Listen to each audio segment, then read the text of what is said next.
ఇది ముమ్మాటికి బీసీలకు అన్యాయం చేయడమే. బీసీలను మోసం చేయడమే అని జాగృతి భావిస్తూ ఉన్నది.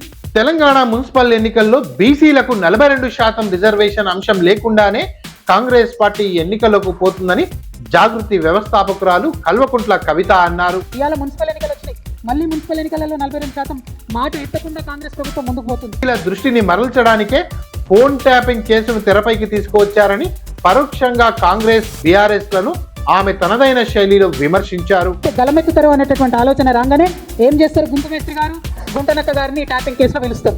గుంపు మేస్త్రి గుంటనక్క ఇద్దరు కలిసే ఉన్నారు. మధ్య పెట్టేటటువంటి ప్రయత్నం ఇది తెలంగాణ సమాజాన్ని. బీసీలకు 42% ఇవ్వకుండా తెలంగాణ బీసీలకు అన్యాయం చేయడమే అని కల్వకుంట్ల కవిత అన్నారు.